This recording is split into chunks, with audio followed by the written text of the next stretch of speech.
it was a different medium than film, but in some ways the same. And I wonder if briefly you could tell me how you felt about it when you got into it. Did it seem like a completely different realm than film? Yes, it did. I guess the best way I can explain that is if I was doing a number for, well, Call Me Madam, I was working with Donald O'Connor on a number, let's say. From the day he started to rehearse, I'd be on the stage. I might only spend a few minutes there. As the number would be formulated and formatted, I was aware of what was going on all the time. I was in constant communication with whoever the rehearsal piano player was. And as they got toward the end of finalizing a number and getting into final rehearsals on a number, I could literally start the framework of an arrangement. So, you know, you're talking about 28 days of preparation to do a score for an arrangement, for a number. In television, we very seldom had a day. So what happens is two things. Number one is your time gets compressed, and number two, your decision-making gets sharpened. It becomes a different kind of medium. You can't say, well, you know, I turned on the faucet this morning and nothing came out of it but air. I have no inspiration. I'll go play golf. And maybe later on it'll be better, you know. It was do it now.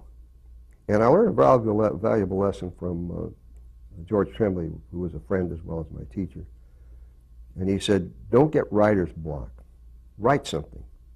Even if you don't like it, write it. And as you write, you'll start to pick up some steam, and you'll begin to write things you do like, and then become a good editor. Go back and fix what you wrote, but don't sit there and spin your wheels. And television was the ultimate exercise, because you couldn't spin your wheels. If you got into a problem of delaying it and procrastinating and letting it go back, it didn't get done. And we always got it done without the 6 weeks of preparation time. At any point, did it occur to you that maybe you wanted to go back to film, to have that luxury of time that you never had in TV?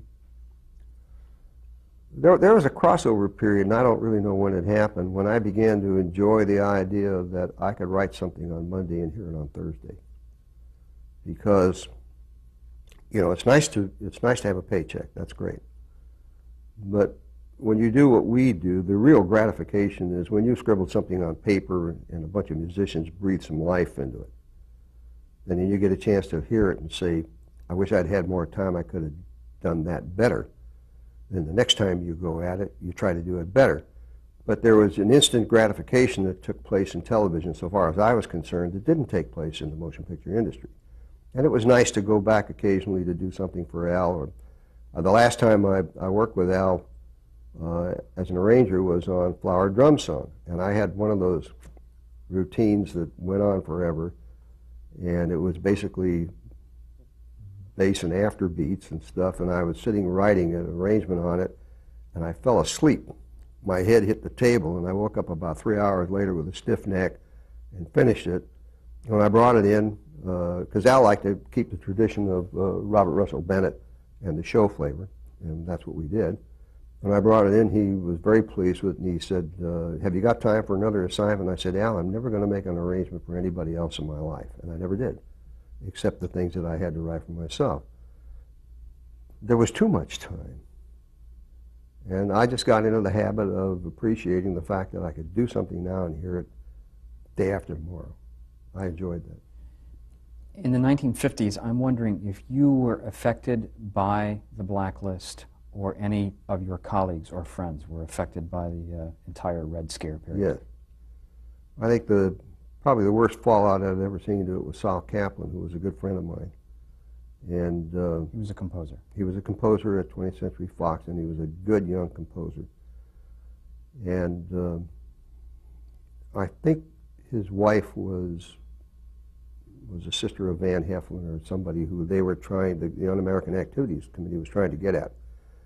And they called him up, and he literally, in so many words, told them to stuff it. And the next day at the music table, there was Sal and Herbie and I sitting there, and nobody else would sit down with him. He lost his job shortly after that. They let him go. And he tried staying around Hollywood for a while. He had a little studio on 3rd Street near Fairfax, and he was teaching piano and conducting, trying to make a living out here, and he finally just gave it up and went back to New York. He wasn't necessarily accused of anything himself. They wanted him to talk about other people that he knew about, and he just refused to do it, and it killed him. It killed him professionally. And then Sheldon, I think Sheldon hired a lot of writers who were blacklisted writers who were writing under other names. Because as far as he was concerned, he wasn't interested in their political philosophy as much as he was their talent. Okay, let's move on to 1960. I'm curious as to when the first time you heard that Andy Griffith was going to be given a show, and whether or not by this time, 7 years into your relationship with Leonard and Thomas, if it was automatic that you were going to write whatever theme and or score there was for the Andy Griffith show. It was automatic. We were kind of the house people by that time for Danny and Sheldon. And in a peculiar way, it led to the split between Herbie and I. We had had some differences of viewpoints before, but it was nothing major.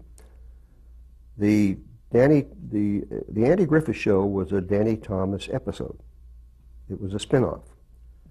And it was an episode where Danny is in the South and a cop stops and gives him a ticket. And he says, I'm not going to pay the ticket, whatever it was, I want to see the judge. And he went into the courthouse, and Andy was also the judge. He was the cop and he was the judge. And I believe I may be wrong, but I think the advertising agency was BBD&O. Because if you remember, in those days, television was owned, the shows were owned by sponsors, not networks. And consequently, they would have their agencies look over shows that were appropriate for whatever product they were selling. If they had a cereal, they wanted an early nighttime. If they had a coffee, they wanted 9 o'clock. If they had an underarm deodorant, they wanted it 10:30, you know. And they had more conscience about it than the networks, you know, if you don't mind my saying that. They made the decisions on what shows they were going to select. And BBD&O, or whoever the agency was, and I believe it was Lee Rich, bought the show that night. Herbie and I were involved in doing a show at Columbia called My Sister Eileen. And was that also a sitcom? It was a sitcom, yeah, with Elaine Stritch, and I've forgotten who was Eileen. And we were doing pretty well with it. We were making pretty good money. And we had the same formula. Herbie did most of the arrangements, and I did most of the scoring. We also wrote the theme for that, which I've forgotten by now. And when the Griffith show sold, it was Sheldon's show. It was his idea. He produced it. He put it on. And in talking to him, we had a whole summer to figure out what we were going to do. And in talking to him, I said, are you planning to score it live? Because don't forget, before that was the experience was strictly with the Danny Thomas show. This was 1960. Well, actually, the pilot, I think, was late 59 or early 60. And I said, how are you planning to do the show? He said, we're going to score it. I said, fine. So I told Herbie, I said, we're going to have to write a theme for it, and we're going to score the show live. And Herbie said, no, we're not. And I said, why aren't we? And he said, because he talked to Lou Edelman, and Edelman said it was going to go track. Now, we had done the pilot for the Real McCoys. Hugo and I did that. And the William Morris Agency sent me a letter telling me that the music saved the show. They were definitely going to go live. And eventually I got a call from the producer asking me if I'd go to Mexico and do a library. And I said, no, I don't do that. So Emil Newman went and did the library. Let me stop you here and make sure we can define some terms.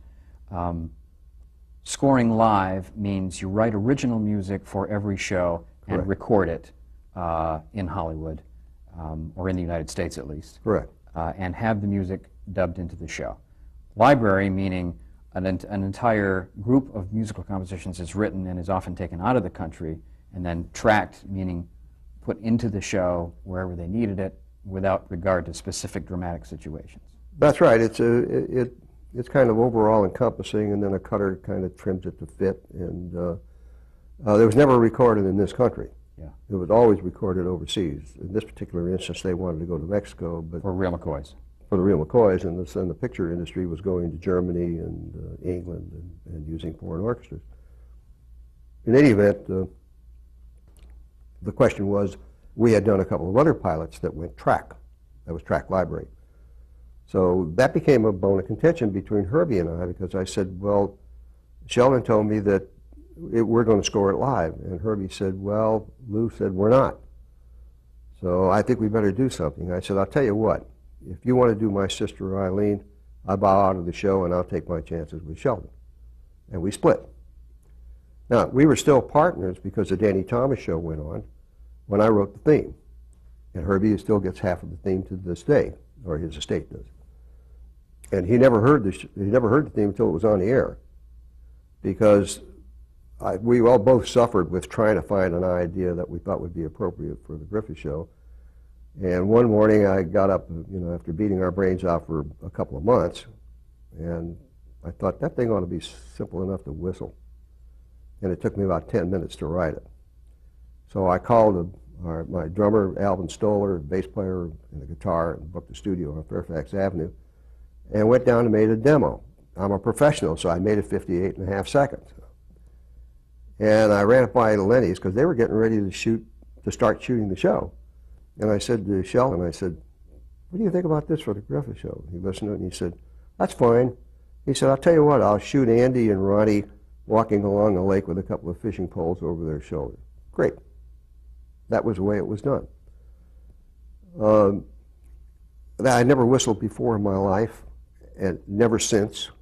So that was you whistling was me, yeah. on the demo, which became the main title of the Andy Griffith Show. Right. Well, what happened, I had to do it over again, because this was just a demo record, but when we got into the union situation, then I did it over again.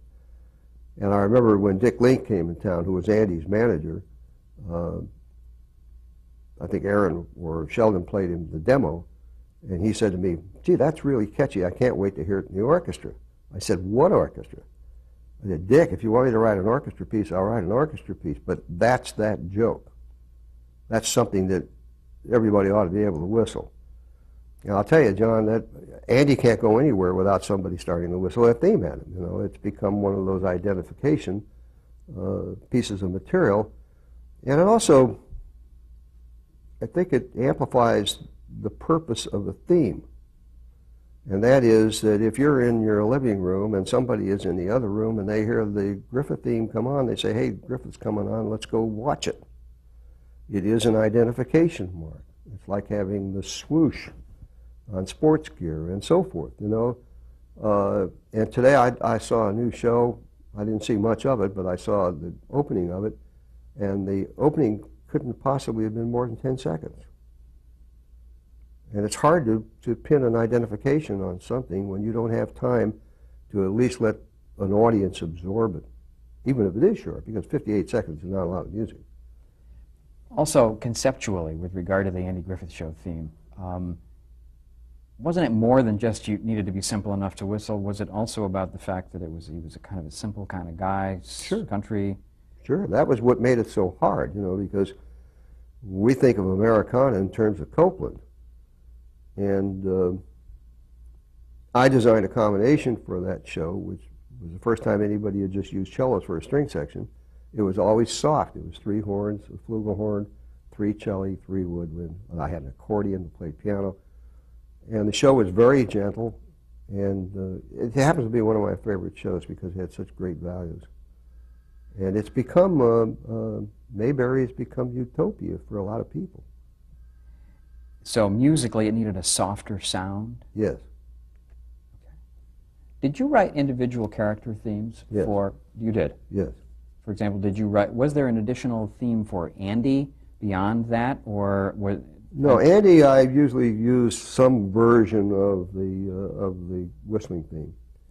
I had 2 themes for Don. Why One, 2? Well, because Don was a twitchy character, and my philosophy about comedy music is you don't play things that are funny. You just try to amplify the character visually. If he's twitchy, I wanted to make him more so. And when he was overbearing, I had a march that was like Dragnet, the ultimate cop on the beat. So I had 2 themes for Don. I had a theme for Frances Bavier, Aunt B. I never had any thematic material beyond those main characters.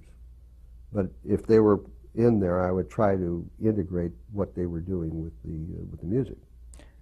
How much music was there in the Andy Griffith Show? The Andy Griffith Show averaged about 9.5 minutes of music, which is a lot for a comedy show. Why? Why did it need that much? Well, in the first place, it wasn't done free camera-wise, so it wasn't trimmed out tight like a free camera show would be. It was a single camera show. And there was an attitude about the show that had long spaces of time. And sometimes you would have a sequence where you felt like you ought to score that 30 seconds, let's say. But there was no place to really enter it without feeling it, because the entrance of music is a tremendous dramatic additive. I don't care whether you whisper it or whether you shout it, you feel it. Even if you bring it in under a sound effect and it's just there, the additive of music is noticeable. And I would always try to find some place, even if it was 4 minutes earlier, to bring the music in so that it developed along with the scene and then arrived at that 30 seconds, which was invaluable. And it worked. The music, incidentally, that was the best dubbing job in television. You hear those shows today and you hear the music in real perspective because they didn't have a laugh track. And the fellow who dubbed the music and the dialogue, Jimmy Stewart, had dialogue in one hand and music in the other, and he used the music as fill so that the music was up to the level of the dialogue. I never covered it because I didn't cover it in the first place. If there was dialogue, I thinned out, I got softer and so forth. And Jimmy played that thing, and you hear those shows today, and I know of no television show on the air that has the dubbing quality or the presence of music like the Griffith Show. And is that more about the guy who was doing the dubbing, or is that about Sheldon's overall philosophy? No, it was not Sheldon's philosophy. Sheldon didn't ever go to a dubbing. He had somebody who was in charge of dubbing. And it was really a show philosophy. That was my arena. There were times when we'd go in and fight with the dubbing crew about, was the tire squeal more important than what the music was doing at that point in time? And I think it was just a highly professional, theatrically motivated group of people who looked at the end result instead of everybody fighting for their individual terrain. If you understand what I'm saying, it's pretty hard to judge the effectiveness of a fender crash or a car going into the water as opposed to dialogue. Dialogue's going to be there. And if you have music, it has to be in proportion to what its dramatic effect is. And we always leaned on the music very heavily. And I gather that music was considered an important partner in the overall production. Yes, it was. Which is perhaps less so today. It really was, yeah. Did you work at all with Andy himself? Yeah, I spent a lot of time with Andy, and we've remained good friends over all these years. Was he musical at all? Did he ever have thoughts to contribute or suggestions to make? He never had thoughts about post-scoring. You have to remember that I'd go on the stage. I had my own projection room at the Motion Picture Center, which was above the Griffith stage. And I'd always stop on the stage and talk with he and Bob Sweeney, who was a close friend, and Don. And, Bob was? Bob Sweeney was the director. Okay. And then I'd go up and run the picture. And then I'd come down and Andy'd say, "What'd you run?" And I'd tell him, and we would talk about it. And it led into a strange relationship. And that was, they had done a picture, and they'd worked hard on it, and I ran the picture. And I thought there was about 2 times as much story as they had time to develop. And the result, to me, came out dull. And I made the mistake of going back on the stage. As a matter of fact, Andy was singing a tag, and I always covered that because he was very sensitive about his pitch, which was incidentally good. But when he had to sing on film, he wanted somebody to reassure him that it was okay, or to stop it if it wasn't, and say, "Hey, Andy, let's do another one." And he would do it. And I stopped on the stage, and he said, "What'd you run?" And I told him the show, and he said, "Oh, that's a great show, isn't it?" And I said, "I don't think so." He said, "What do you mean?" I said, "I thought it was dull." And he went up and smoked, because Andy had temper. And I finally said to him, "Look, I didn't offer that. You asked the question, and I gave you a straight answer. And I could be 100% wrong, but I have the same right that you have. Maybe you're 100% wrong. At least if you ask me the question, I'll tell you what I think." And I walked out. That show went on the air about 6 weeks later, something like that. And before the end title credits came on, the phone rang. It was Andy. And he said, "Earle, you were right and I was wrong." He said, "I'm sorry." I said, "Okay, we established something. You ask me a question, you get an answer you can depend on. You may not like it." We've been friends. I talked to him the day before yesterday. I got a copy of a new album that he made. He made a Christian album last year. It was the #1 selling album in the country in Christian music. He sold, I think, 500,000 CDs. And he just made a new one, and his producer, Steve Tyrell, sent me a pre-release copy, and it's great. It is just great. I understand there are lyrics to the Andy Griffith Show theme. There are. Did you have anything to do with that? Were they added later? Did anyone ever sing them? They were added later. We recorded it. Andy recorded it. They've just re-released a record with him singing it. The lyrics were written by Everett Sloan, who was a wonderful actor. And Everett called me up one day. We were friends, and he said, "You mind if I write a lyric to the Griffith theme?" And I said, "No." And he wrote a thing called "A Fishing Hole." And it's an outstanding lyric. It's one of the few add-on lyrics I've ever seen that really made some sense. It has not been heavily recorded. I don't know of anybody but Andy who has a record on it. Because some years ago, I think in 1961 or 2, we did an album of the Griffith Show for Capitol. And Andy had written a monologue. That's the way he started, was as a monologuist. And it was called Jack the Giant Killer. It was about a 7-minute piece. And he said, "I always wanted to do this with a big orchestra." So I said, "Why don't we do it on a record date?" And he said, "Fine." And I wrote a piece to fit the monologue. And we recorded it live. I had a 38-piece orchestra at Capitol Records, and Andy was in the booth, and we did it like you would do a stage performance. And it's great. It's a wonderful piece. And the rest of the album consists of music for the Andy It Griffith consisted Show? of, I had an orchestral version of, the whistling version of the Griffith theme. I had the Mayberry March. I had a piece of Don Knotts, For Don. I had Aunt Bee's theme. And then we did some country music with the Dillards. And then the capper on it was the last 7.5 minutes was Jack the Giant Killer. That's great. That was a fun album. Aaron Rubin was on that show, as I Yeah. recall. Did you work closely with Aaron? What was he like? I did. Aaron's great. What was his job? His job was as the producer, story consultant, both jobs. I mean, he was the head of both jobs. And it's an interesting thing about Aaron. Sheldon went to New York to look for a producer for the Griffith Show. And Aaron at that time was directing Sergeant Bilko for Nat Hagen. And he took Sheldon to see a Broadway show where he had written sketches for a guy by the name of Dick Van Dyke. And the show, I think, opened and closed in 3 days. And then later on, and Sheldon hired Aaron. And Aaron came aboard as the producer and the executive story consultant. And later on, when the Dick Van Dyke property came up, which was a pilot that was done by Carl Reiner, Sheldon said, "I know the right guy," and went to New York and got Dick, who was doing Bye Bye Birdie.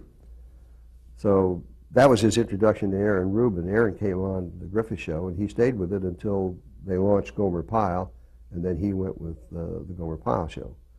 Aaron was easy to work with in the sense that he, again, like Sheldon, was hands-off. You did your job.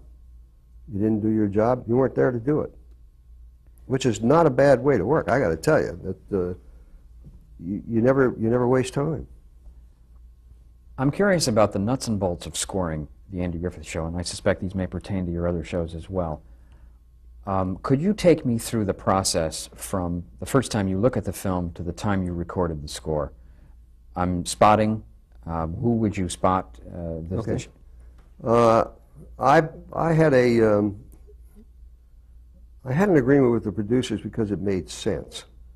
That instead of them sitting in a projection room for an hour and a half while we broke a picture down, which means we had a stop-and-go projection machine, and I would sit there with my cutter, Kenny Johnson, and I'd say, "Let's start here," and we'd run it. "We ought to be out by now. Let's go back up and see where a good place to get out is," and we'd start to framework the music. But generally, in later day television, you had the producer sitting here all the time. And I started it actually on the Griffith Show, which was a single camera show and had an opportunity for some music. And I said to Aaron, look, let me break the show down with Kenny, and then we'll come to your office. I'll tell you what I think should be covered. You tell me what you think is missing. And it'll take us 15 minutes, and you won't waste a day in the projection room going back and forth over music. And that worked. It worked very well for them. It worked very well for me. So I would sit in the projection room with Kenny, and we would break the picture down. We'd go through the picture. We'd stop.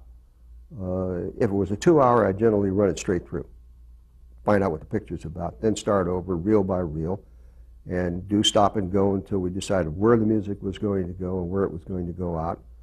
And then Kenny would make a cue sheet telling me in increments of, finally wound up with tenths of seconds, what was happening on the screen. And a good cutter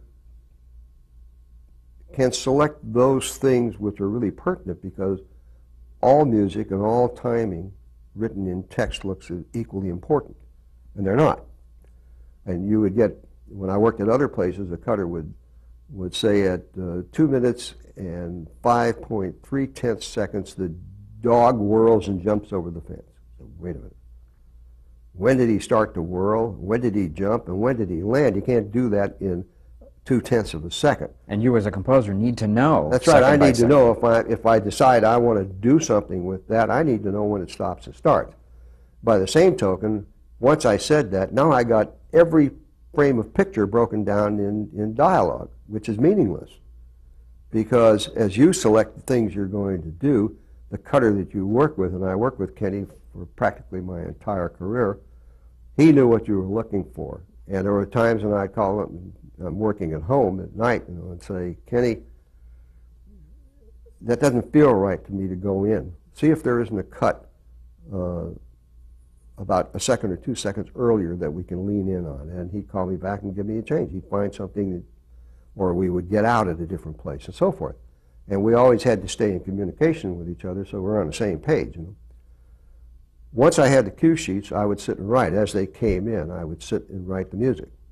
And we always had what we call a Bible, which is all of the cues in the show, just with a little caption that tells you how they're going to be done. For example, the opening, free timing. That meant I was going to conduct it to the stopwatch because I didn't want to thread up a projector.